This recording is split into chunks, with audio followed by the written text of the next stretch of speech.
The Fairy in the Bell Jar. Chapter 1. Trapped.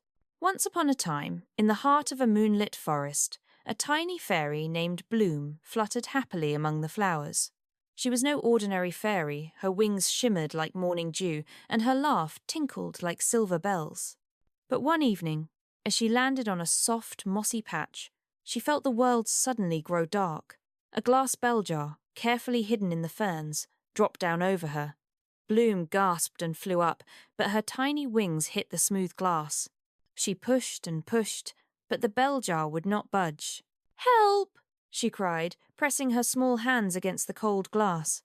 She pushed with all her strength and even tried to topple it by throwing herself against the side. But no matter how hard she tried, it wouldn't move. Bloom sank to the ground, trembling. "Oh no," she whispered. "What if I'm trapped forever?" Chapter 2. Honey's Attempt. Just then, a flutter of bright wings appeared. It was Honey, Bloom's hummingbird friend, buzzing with energy. "Bloom, what happened?" Honey cried, tapping her beak against the glass. "Tink! Tink!" The sound rang out, but the jar didn't crack. Honey frowned, then gripped the top of the jar with her little claws. "Hold on, I'll lift it," she chirped. She flapped her wings faster and faster until the air swirled like a storm. The jar rattled slightly, and Bloom's heart leapt with hope. But at last, Honey dropped back to the ground, exhausted. "I can't do it," Honey panted. "It's too heavy. But don't be afraid, Bloom. I'll find help." And off Honey zoomed into the night sky. Chapter 3. Peanut the Squirrel. Soon, a scampering sound came from the trees. Peanut the squirrel appeared, his bushy tail twitching. "Bloom, I came as fast as I could," he said, pressing his tiny paws to the jar. He heaved and pulled, his whiskers twitching with effort. But the glass didn't move. "All right then, let's try this." Peanut spun around, braced his strong back legs, and kicked with all his might. The jar wobbled slightly, but stayed firm. Peanut huffed and sat down. "This is harder than cracking an acorn," he muttered. But then his eyes brightened. "Wait! I know some friends who are stronger than anyone. Don't give up, Bloom." Chapter 4. The Ant Army. Before long, dozens of ants marched in, carrying leaves and twigs like little soldiers. Their leader, a brave ant named Sugar, bowed to Bloom. "Fairy, do not fear," Sugar said. "We ants may be small, but we are mighty. We can lift 50 times our body weight." Bloom's eyes widened. "Really?" "Yes," said Sugar proudly. "Watch this." The ants lined up all around the jar, their tiny bodies gleaming in the moonlight. Together, they pushed and lifted. Slowly, the jar began to rise. Bloom's wings buzzed with excitement as she fluttered in circles inside. But suddenly, thud! The jar slammed back down. The ants tumbled backward, gasping. "I'm sorry," Sugar said sadly. "It's just too big for us." Bloom pressed her hands to the glass. "Thank you for trying. Don't lose hope," Sugar said. "I know someone who might help." Chapter 5. Poppy the Dwarf. The forest grew quiet.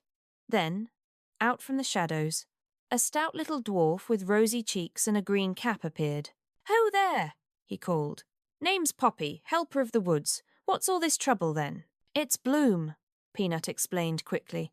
"She's trapped in this jar." Poppy grunted, setting down his sack. He wrapped his strong hands around the bell jar and pulled. His face turned red, but the jar didn't budge.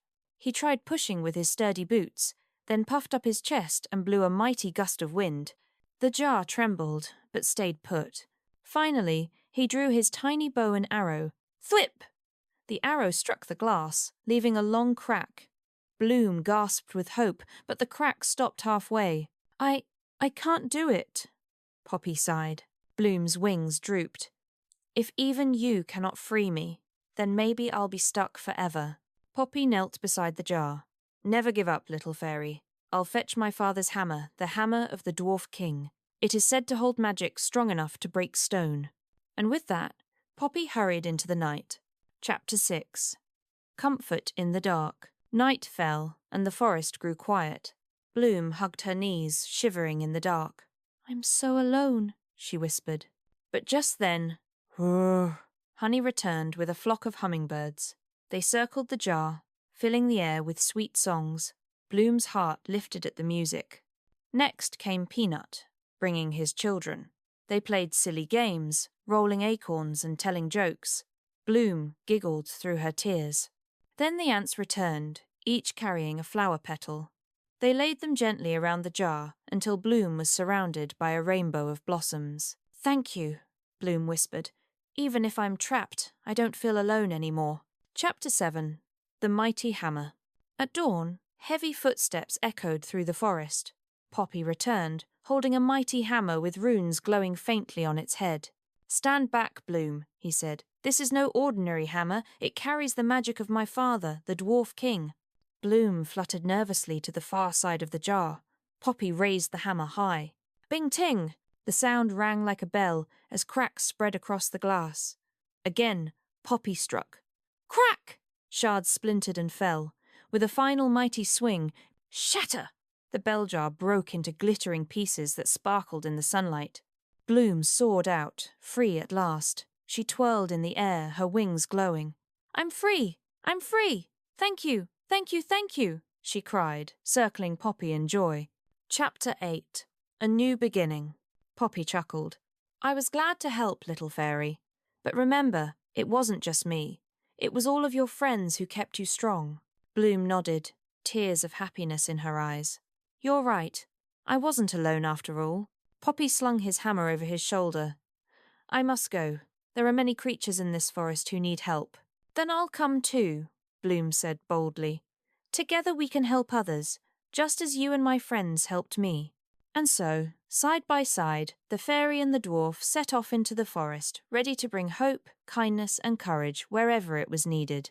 And from that day on, Bloom was never afraid of being trapped again, for she knew that with friends, even the heaviest jars could be lifted, and the darkest nights could be brightened with love.